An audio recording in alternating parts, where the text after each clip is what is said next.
Ladies and gentlemen, Manchester United probably put up one of the worst performances I've seen this season, and it was by a landslide when we lost to Chelsea today. We are now out of the FA Cup, and not only that, we are now seeing what things can really be like when things don't go our way for Manchester United. What's up, everybody? It's the Aidan Sports Show, and welcome back to another video. It's going to be a Manchester United versus Chelsea match reaction, where I give my player ratings, I give what I think about the game, and overall how I feel about this team going forward, and everything in between. There's a lot to discuss in this game. Of course, we have a lot of things that we could point the blame at, but nevertheless, the thing I need to say first of all is full credit to Chelsea for an absolutely dominant performance against us and a much-deserved victory.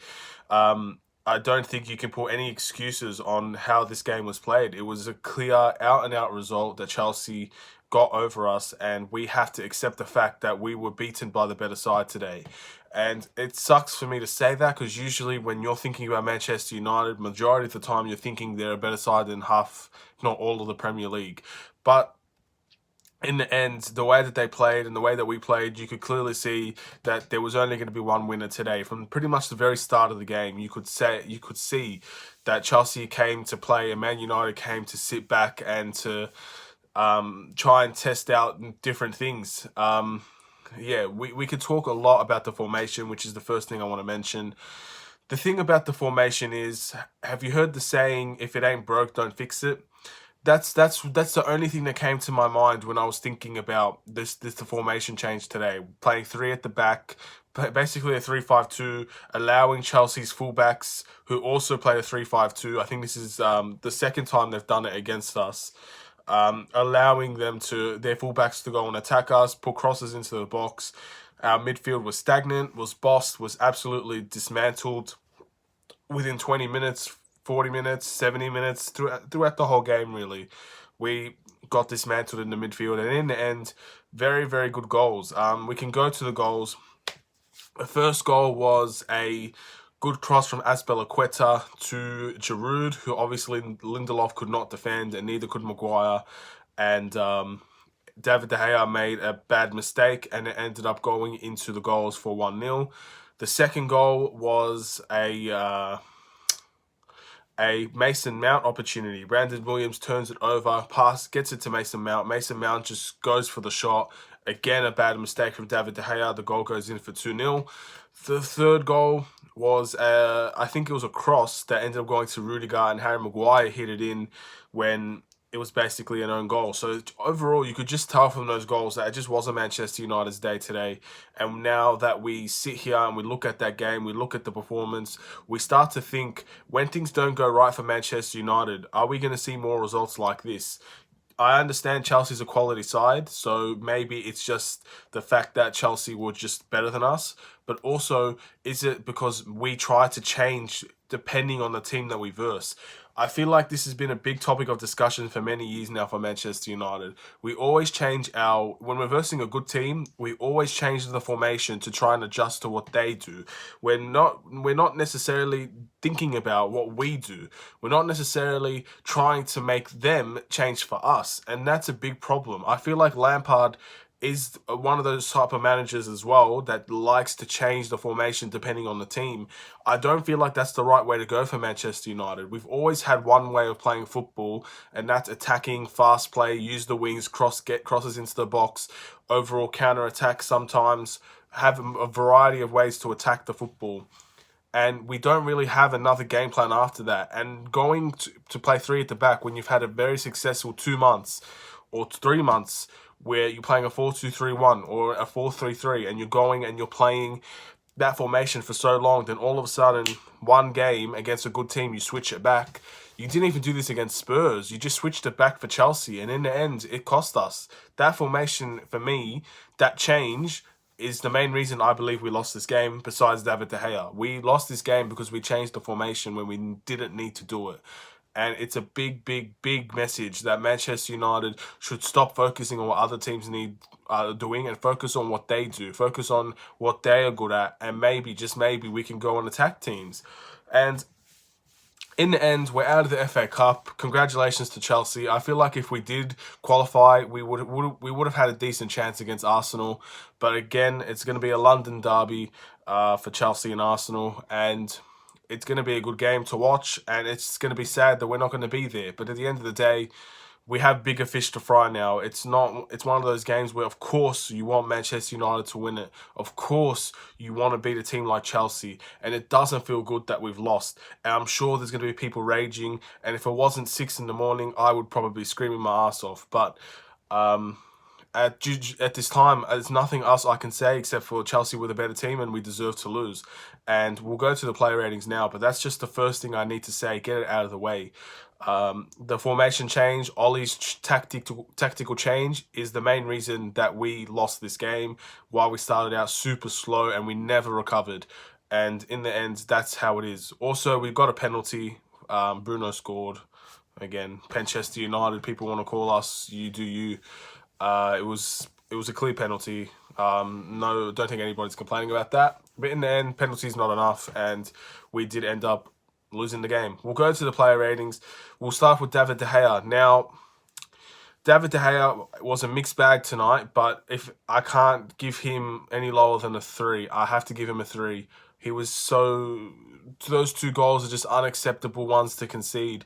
The first goal, your hand needs to be stronger than that to let it in. I understand the Giroud's right in front of him. I understand that it's very difficult. I play goalkeeper myself, and I know when the ball is right in front of you, it's very difficult to actually get that save. But David De Gea needed to go full throttle for that ball, and instead he hit his chest, and his hand wasn't even strong enough. And what the sad part is, there was no power on Giroud's shot. So the fact that it still hit David De Gea's hand and went into the goals with no power, for me, is astonishing. I genuinely can't believe that goal went in. Like, even till now, I'm stunned that a goal like that went in when it hit David De Gea's chest and his hand, and it went in. It's appalling goalkeeping, isn't it? And again, it's not the easiest shot to save, but it's definitely a shot you expect a goalkeeper like David De Gea to save, and that's why it gets a 3. And don't even get me started on the second goal as well. Again, I don't like bashing David De Gea. I still feel like he is a good goalkeeper. Again, this game's not going to help his cause. There's going to be more and more fans leaning towards getting Henderson back and making him play and selling De Gea now, just based on this performance. Again, this is a crucial game for our season, really. Getting this team, this young up-and-coming team, into a final to potentially win a final, it could mean everything to us. But in the end, we just couldn't do it. So, and that's David De Gea's fault as well. It's the formation change, but it's also David De Gea. There's so many things that go into this game that make the entire team at fault. But you can't say that David De Gea was good today. The second goal, Mason Mount, legit David De Gea, it goes through his hands again. It's the same issue. He saves the ball, but it goes through his hands and it just goes into the corner. I feel like even David De Gea would know that is ridiculously poor goalkeeping. And a 3 out of 10, the only reason I was going to give him a 2, I spoke to my friend, obviously he's a Chelsea fan, and since we're friends, we watched the game together. I genuinely said to him, I'm thinking of giving David De Gea a 2, but then he made 2 fantastic saves after the 2 goals that he conceded, and they were really good saves. But that doesn't mean that he goes that high up to a 5 or something like that. Guy does not deserve it. And again, it's criticism. It is criticism. I've not abused David De Gea. I've not called him any names. I've not said anything derogatory towards him. I just think he was poor today as a goalkeeper, and that really, really cost us the game. So now we need to look at potential reasons why David De Gea is having a game like this. What is the reason for David De Gea to have a game like this? Yes, to be honest, the stats don't lie. He's had a good season this season, but also you're starting to see a little bit of mind games, I think, set in for David De Gea. The confidence isn't there. The backing himself isn't there. He's not backing himself. He still looks very, very... He struggles sometimes when he's on the ball. You could tell he's a bit worried about that. And in the end, it's just a question. You need to ask why. What happened to David De Gea this game for him to have a game like that? Why was it so bad? Why did two goals that were easily savable go in. If you think about it, with the penalty that we got, if those two goals didn't go in, we would be playing penalties right now. We would be going to penalties. But again, not to make excuses, because Chelsea deserved to win the game, but David De Gea needed to do better. Going into the right back position, Wan Bissaka, I thought out of all the players, he was probably one of the better ones, to be honest. He didn't really do much. Again, he wasn't really very existent. I think he was average, but that just shows how bad the team really was towards this game. So I'm going to give him a 6 out of 10.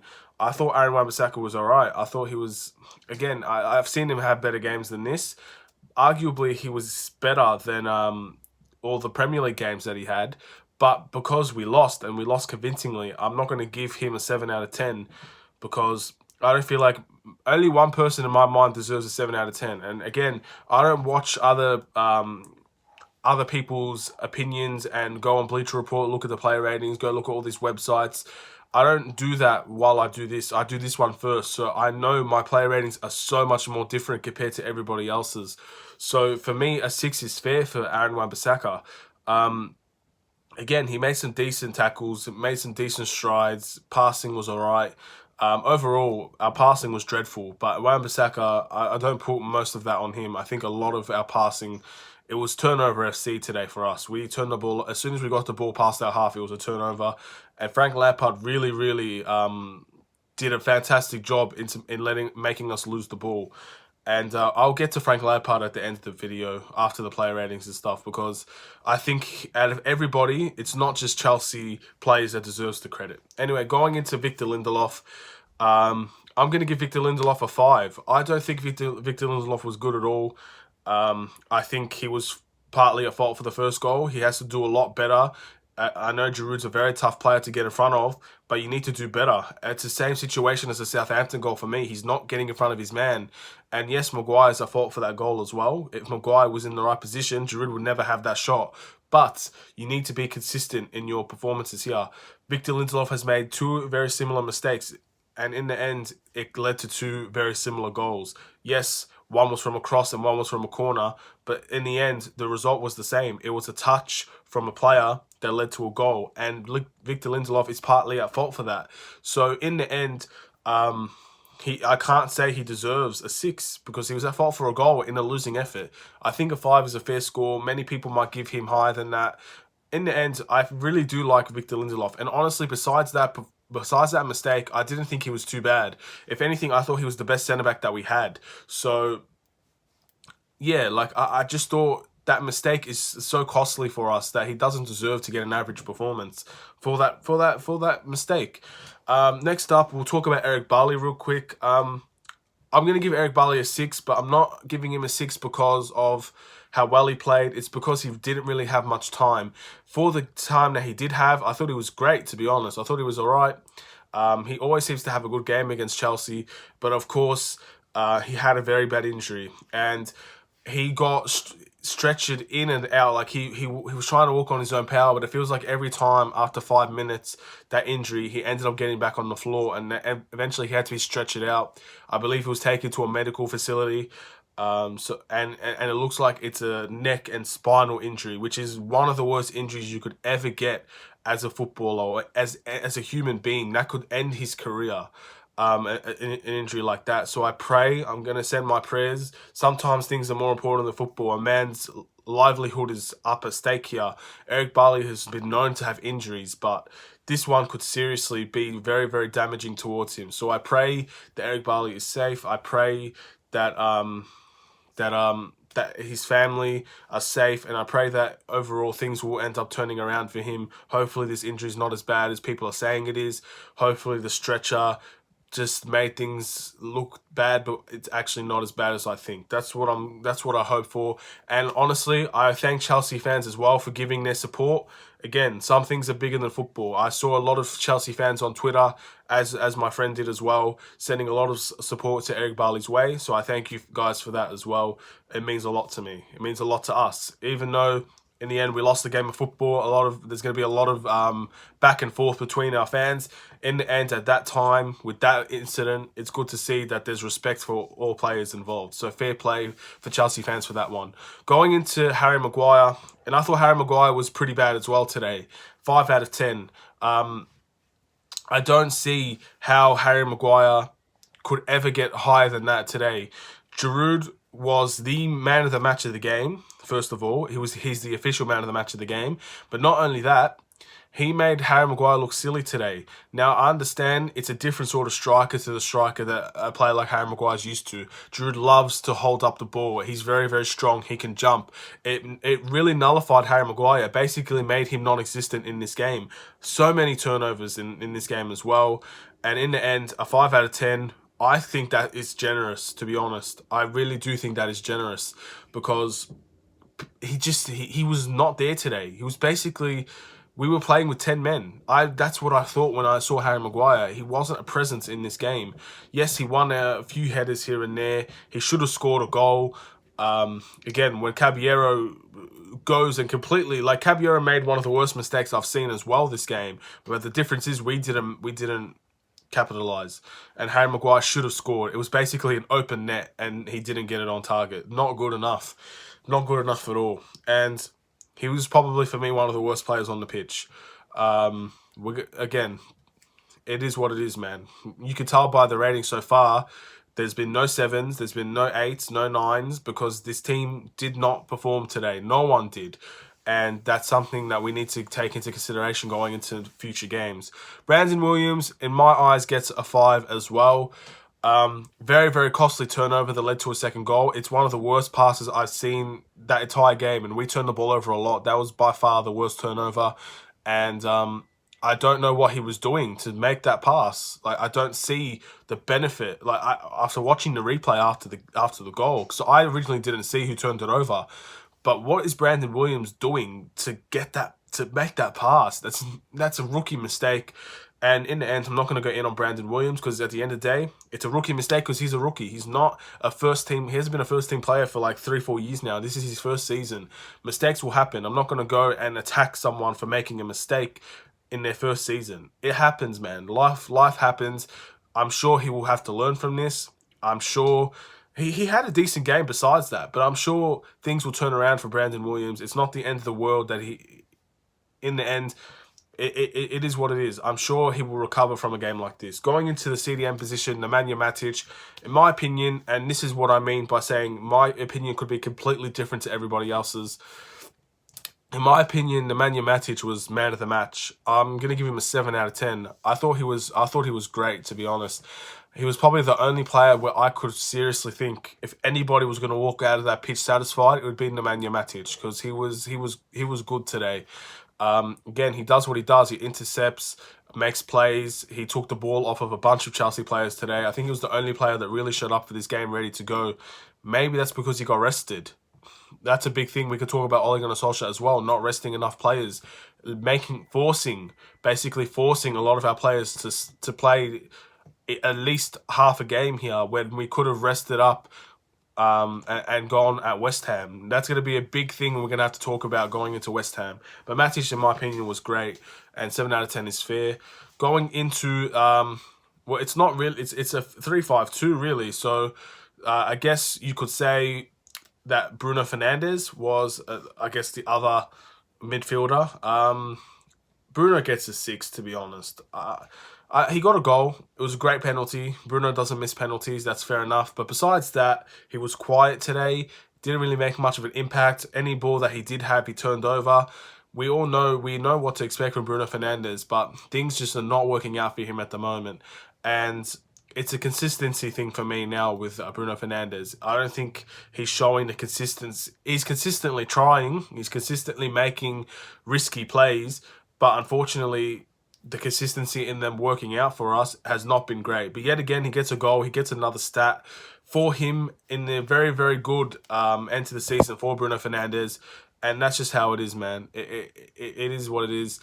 I don't think he was particularly great today, and he probably deserves the 6. He was average. People could give him a 5. I'm thinking about it, but I'm not going to. Going into the two strikers. Now, I'm sure I've probably missed somebody. I did. Fred the Red. He was non-existent, Fred. That's probably why I forgot about him. He was non-existent. I don't think he did anything wrong.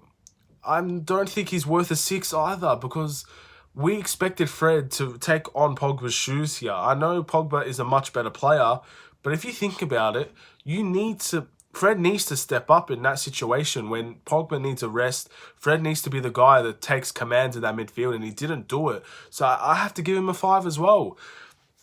I genuinely love Fred as a player, and I think he's a great one of the great midfielders to have as a bench player. And he was superb as a starter for us for so many months. He stepped up, but this game was not a prime example of what I like to see out of Fred. He did not step up. He was not really existent. He turned the ball over a few times. He wasn't that backbone. He wasn't the fiery player. He wasn't the player that runs out and gives everything. I didn't notice much of Fred today. And that's probably because Chelsea had so much possession, it nullified Fred. Fred is probably a player that plays well when we have more possession, where he can make those passes, he can control the play, and he couldn't do that today. Even with Matic, he couldn't do that today. So I think a 5 only is right for Fred as well. Now, we can go into the two attackers. Daniel James. In my opinion, Daniel James was a 4. I don't know exactly how he should feel about that type of score, that type of game for him.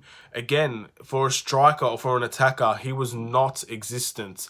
He turned the ball over a few times. He outran the ball. He didn't really get a cross or a shot on goal at all. He was basically a player, a headless chicken.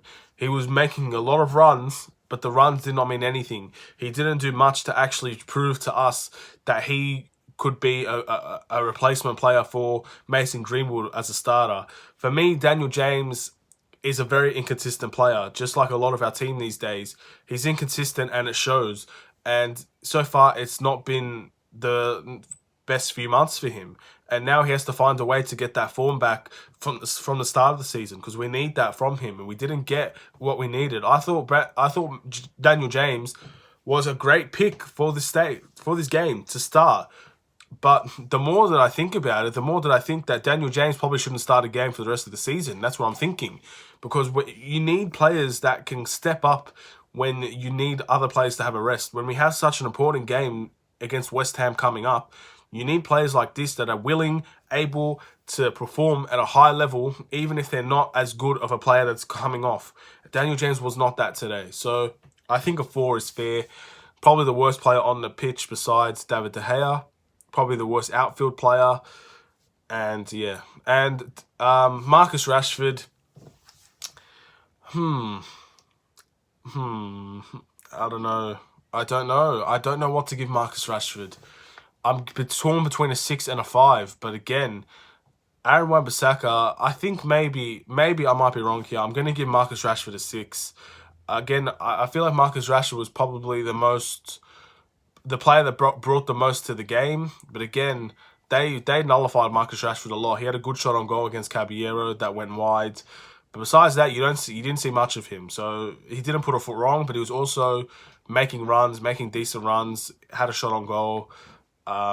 He tried to make things happen. But in the end, I don't think anybody deserves any higher than a 7 besides Matic. So a 6 is fair. That's the team. Now, going into the bench real quick, let's see if I can remember all of this. So we'll start with Fosu Mensah, a 6 out of 10. Didn't have much time to prove himself. He played at right back this time. So again, he's going to be one of those players that we could just play anywhere, I think. Paul Pogba, in my eyes, Paul Pogba changed the game for the better, but it still wasn't good enough. I'm giving him 6.5 out of 10. We know Paul Pogba could do better than what he did today, but you can definitely tell he's a player that we need to keep playing. Otherwise, we are doomed for the rest of the season. He was a must, and again, now when we needed rotation, we ended up still playing our best players because the rotation wasn't good enough. It's a strong sign of what things need to happen in the transfer window for many years to come. We need to improve the entire team, not just the starting 11. And how we do that is all up to Ollie. It's all up to Ed Woodward, who we saw was at the game today. It's time to make decisions to benefit the bench of this club to get more depth, because our depth did not perform today. The depth that we love didn't perform today. Martial gets a 6. Again, he wasn't really in the game at all, and 6 is fair, to be honest. I don't see how he deserves anything higher or lower than that. So that's 3.